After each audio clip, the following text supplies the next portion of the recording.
اس کام کے کچھ لوازم ہیں، کچھ شرائط ہیں، اس کی کچھ تدریج ہے جو ہمیں سنت سے ملتی ہے، قرآن سے ملتی ہے، حدیث سے ملتی ہے۔ تو میں اس کام کے ضمن میں اس کی وہ تدریجی مراحل اور اس کے لوازم اور اس کی شرائط بیان کرنا چاہتا ہوں۔ سب سے پہلی شرط اول، وہ فارسی کا شعر مجھے یاد آیا کہ در رہے منزل لیلا کے خطر ہاش بسے، شرط اول قدمی نس کے مجنون باشی۔ پہلی شرط یہ کہ مجنون بنو۔ تو یہاں کا پہلی شرط کیا ہے؟ پہلے صاحب ایمان بنو، ایمان تمہارے دلوں میں ہو۔ یا ایھا الذین آمنوا آمنوا باللہ ورسولہ، یعنی ایک ایمان تو تمہیں حاصل ہے، اقرار باللسان، وہ تو تمہیں والدین سے مل گیا، عقیدہ تمہارا ہے، متوارث جو ہے تم عقیدے کو مانتے ہو، لیکن دل یقین والا ایمان حاصل کرو۔ اصل میں اس کے بعد گاڑی چلتی ہے، اس کے بعد جو ہے نتائج نکلتے چلے جائیں گے، لیکن اگر وہاں ایمان کی کمزوری ہے تب اوپر سے کوششیں کریں گے، نتیجہ نہیں نکلے گا، آگے ہم بڑھ نہیں سکیں گے، ہمارے جو جدوجہد ہے وہ کامیابی سے ہمکنار نہیں ہوگی۔ اس جیسے ہی ہے جیسے ایک آپ درخت لگانا چاہ رہے ہیں جس کی جڑی نہیں ہے، آپ زمین کھود کر درخت جو اس کے اندر گاڑ دیں گے تو زمین تو نہیں پکڑے گی اس کو، وہ تو نیچے سے جڑ ہو اور پھر درخت جو ہے اس سے ابھرے، تو وہ ہوتا ہے کہ جس کے لیے یوں سمجھیے سرسبز درخت بنے گا۔ اس حوالے سے سب سے پہلا قدم کیا ہے؟ ہم اپنے گریبانوں میں جھانکیں، اپنے دلوں کو ٹٹولیں، وہ یقین والا ایمان ہے یا نہیں؟ اگر ہے تو اللہ کا شکر ادا کیجیے، تہنیت، مبارکباد، اور نہیں ہے تو پہلا کام یہ ہے کہ اے ایمان کے دعوے دارو، ایمان لاؤ جیسے کہ ایمان کہاں ہے۔ یقین اللہ کی ذات پر، اس کی صفات کمال پر، یقین مرنے کے بعد اٹھنے پر، بعد بعد الموت، اور حساب کتاب، یوم حشر، اور جنت اور دوزخ کا یقین، فرشتوں کا یقین، وحی کا یقین، قرآن کا یقین، کتابوں کا یقین، نبیوں اور رسولوں کا یقین، اور محمد الرسول اللہ کا یقین صلی اللہ علیہ وسلم کہ آپ آخری اور کامل رسول ہیں اللہ تعالیٰ کے، خاتم النبیین بھی ہیں اور آخر المرسلین صلی اللہ علیہ وسلم۔ یہ یقین پہلے پیدا ہونا چاہیے۔ تو ظاہر بات ہے کہ جب میں نے یہ بات اتنی بڑی کہی ہے تو پھر مجھے یہ بھی بتانا چاہیے یقین کہاں سے ملے گا، کون سی دکان ہے، سپر مارکیٹ کوئی ہے جہاں پر کہ یہ جنس بکتی ہو؟ پہلی بات تو یہ ہے کہ اس کے لیے آسان ترین طریقہ کیا ہے؟ صاحب ایمان کی صحبت اختیار کرو۔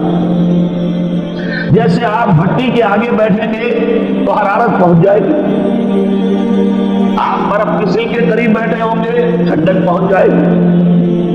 اگر صاحب ایمان ہے، کسی کے دل میں یقین والی بھٹی دہک رہی ہے، تو اس کے قرب سے آپ کے اندر بھی یقین پیدا ہو جائے گا۔ دوسرا طریقہ یہ ہے کہ شریعت کے احکام پر عمل کیے جاؤ، اس عمل سے بھی یقین پیدا ہوتا ہے۔ یہ دو طرفہ معاملہ ہے، یقین سے عمل پیدا ہوتا ہے اور عمل سے یقین پیدا ہوتا ہے۔ جیسے آپ کہتے ہیں وشیس سرکل، بری شے ہوتی ہے کہ ایک چیز ہے بڑھ گئی تو پھر اس کے اور خرابی بڑھ گئی، اس سے پھر وہ پہلی خرابی اور بڑھ گئی، پھر وہ اس سے اور خرابی بڑھتی چلی گئی۔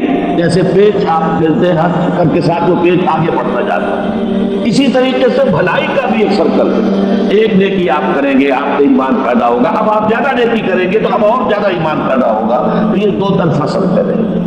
اور تیسری بات جو ہے خاص طور پر فہیم، ذہین، انٹلیکچوئل لوگ، سمجھدار لوگ، اور آج کی دنیا آپ کو معلوم ہے کہ ہمارا نوجوان طبقے میں بہت بڑی تعداد اور بہت سمجھدار لوگ ہوتے ہیں، اس لیے کہ ان کی معلومات کا دائرہ بڑا وسیع ہو گیا ہے۔ جدید دنیا میں جو علوم ہے ان کا ایکسپلوژن ہے، دھماکہ ہو گیا، اتنے علوم پھیل گئے، اور اس کے اثرات ہیں۔ اخبار بین لوگ بھی جو ہے وہ بھی ایک طرح سے ہر ایک ان میں سے فلسفی ہوتا ہے، آپ اس سے ذرا بات کر کے دیکھیے، وہ اپنے فلسفے بگاڑے گا، اپنی رائے دے گا، معلوم ہوتا ہے کہ شاید سب سے بڑا سیاسی تجزیہ نگار یہی ہے۔ لہذا وہ لوگ کہتے ہیں کہ ہمیں تو وہ بات بتاؤ جو ہماری عقل کو بھی اپیل کرے۔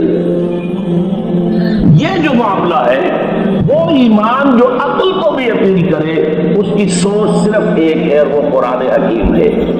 مولانا ظفر علی خان نے ایک شعر کہا تھا بہت سادہ انداز میں، وہ جنس نہیں ایمان جسے لے آئے دکان فلسفہ سے، ڈھونڈے سے ملے گی عاقل کو یہ قرآن کے سپاہ۔ عاقل جو ہے انٹلیکچوئل، ایک ہے عام آدمی جو ہے صاحب یقین کی صحبت سے بھی یقین پیدا ہو جائے گا، عام آدمی عمل کرتا رہے گا اس سے بھی یقین پیدا ہو جائے گا، لیکن عاقل، انٹلیکچوئل، وہ شخص جو کہتا ہے پہلے تیری عقل کو اطمینان ہونا چاہیے پھر مانوں گا، اس کے لیے جو سورس ہے، منبع ہے، سر چشمہ ہے ایمان کا، وہ صرف اور صرف قرآن ہے۔ اس میں غور و فکر کرے، انسان اس طرح قرآن کو پڑھے کہ وہ براہ راست اس کا مفہوم اس کے دل کے اوپر اترتا چلا جائے۔ جیسے علامہ اقبال نے کہا ہے کہ تیرے زمین پہ جب تک نہ ہو نزول کتاب، گرہ کشا ہے نہ راضی نہ صاحب کشاف۔ قرآن تو تمہارے اپنے قلب پر نازل ہونا چاہیے، اور یہ اصل میں ان کے والد نے کہا تھا اس کو۔ بالکل بچپن میں علامہ اقبال چھوٹے سے بچے تھے، ان کے والد میں ذرا صوفی برش آدمی تھے، وہ شیخ نور محمد۔ وہ آئے فجر کی نماز مسجد سے پڑھ کر آئے تو دیکھا کہ اقبال جو ہے بچہ وہ قرآن پڑھ رہا بیٹھا ہوا۔ اس نے کہا والد نے کہ بیٹے تم یہ قرآن کیسے پڑھتے ہو؟ اب وہ حیران ہوا بچہ، یا بچان بس میں پڑھتا ہوں قرآن جیسے پڑھتے ہیں، آپ کا مطلب کیا ہے؟ کہا بیٹے قرآن ایسے پڑھا کرو کہ جیسے یہ تم پر نازل ہو رہا ہے، یوں سمجھو کہ تم پر نازل ہو رہا ہے، تم مخاطب ہو۔ اب اس چیز کو انہوں نے اپنے شعر میں ادا کیا، تیرے ضمیر پہ جب تک نہ ہو نزول کتاب، گرہ کشا ہے نہ راضی نہ صاحب کشاف۔ جیسے یہ قرآن قلب محمد پر نازل ہوا تھا، فَإِنَّهُ نَزَّلَهُ عَلَىٰ قَلْبِكَ، جبرائیل نے یہ اے نبی اے محمد آپ کے دل پر اتارا ہے۔ تو جب تک ہمارے بھی دل پر نہیں اترے گا تو قرآن مجید جو ہے وہ ہمیں انسپائر نہیں کر سکے گا۔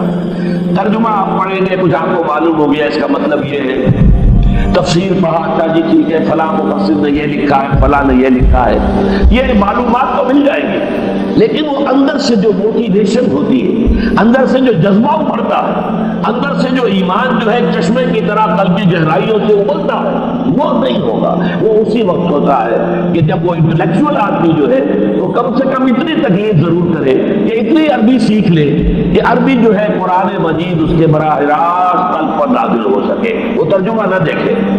اب ایک آیت پڑھی پھر ترجمہ دیکھا، اور دیکھا اس میں نمبر 11 لکھا ہوا ہے، حاشیہ میں جا کر دیکھا نمبر 11 یہاں ہے، وہ دیکھا، تسلسل تو ٹوٹ گیا۔ اب وہ بات نہیں رہی، اور ترجمہ جو ہے وہ سبھی جانتے ہیں، دنیا میں ہر بچہ بھی سمجھ لے گا کہ غالب کا کوئی شعر ہو اور وہ آدمی پڑھ کے جھوم جاتا کہ کیا بات کہی، اسی کا انگریزی میں ترجمہ کر دیجیے، اب اس میں کچھ بھی نہیں۔ آپ نے مفہوم تو بیان کر دیا انگریزی میں، لیکن جو تاثیر ہے اس غالب کے شعر کی وہ انگریزی میں منتقل نہیں ہو سکتی۔ تو قرآن مجید کا کچھ نہ کچھ مفہوم تو ترجمے سے معلوم ہو جائے گا، قرآن کی تاثیر ترجمے سے نہیں حاصل ہو سکتی، تفسیر سے نہیں حاصل ہو سکتی۔ اس لیے دو سب سے بڑی تفسیروں کا ذکر علامہ اقبال نے کیا ہے کہ گرہ کشا ہے نہ راضی، نہ امام راضی کی تفسیر کبیر سے تمہیں فائدہ ہوگا اور نہ امام زمخشری کی کشاف سے ہوگا، جب تک کہ تمہارے اپنے دل پر قرآن نہ اترے۔ اور اس کے لیے لازم ہے کم سے کم یہ کہ اتنی عربی انسان سیکھ لے کہ بیریئر نہ ہو ٹرانسلیشن کا، کوئی پردہ حائل نہ ہو درمیان میں، تسلسل نہ ٹوٹے، آپ براہ راست پڑھ رہے ہو، براہ راست اس کا مفہوم آپ کے دل پر لازم ہوا۔ تو پہلا سٹیپ جو میں نے ان 3 آیتوں پر اضافی آیت سورہ نساء کی آپ کے سامنے رکھی، ہم میں سے ہر شخص کا پہلا کام یہ ہے کہ وہ یقین والا ایمان حاصل کرے۔ عام آدمی کے لیے صاحب یقین کی صحبت بھی مفید، عام آدمی کے لیے عمل سے بھی یقین پیدا ہوتا ہے، لیکن انٹلیکچوئل کے لیے، ذہین کے لیے، فہیم انسان کے لیے، انٹیلیجنسیا جسے آپ کہتے ہیں، اس کے لیے لازم ہے کہ وہ قرآن مجید کی گہرائیوں میں غوطہ زنی کرے اور قرآن اس کے اپنے قلب کے اوپر نازل ہو تو کہیں جا کر وہ قرآن کو سمجھے گا۔ چنانچہ علامہ اقبال کا ایک اور شعر میرے ذہن میں آیا ہے، وہ میں آپ کو سنا دوں۔ ہم یہ سمجھتے ہیں کہ عرب تو ان کی اپنی زبان ہے، لہٰذا وہ تو قرآن مجید کو سمجھتے ہی ہوں گے، لیکن بسا اوقات ایسا بھی ہوتا ہے اگر دل پر حجاب آئے ہوئے ہو تو قرآن مجید کے سمجھنے سے بھی کچھ حاصل نہیں، دل پر حجاب ہے۔ یہی وجہ ہے تو عرب ہو یا عجم ہو، جیسا دل نہ دے گواہی لغت تغریب، یہ قرآن مجید جو ہے تو عجم ہو یا عرب ہو، یہ قرآن مجید تیرے لیے لغت غریب رہے گا جب تک کہ تیرا دل گواہی نہیں دیتا۔ تو ایک تو طلب ہدایت ہو انسان کے اندر، اور دوسرے یہ کہ قرآن مجید کو براہ راست نازل ہونے کا موقع ملے قلب کے اوپر، تو ایمان یقین والا حاصل ہوگا۔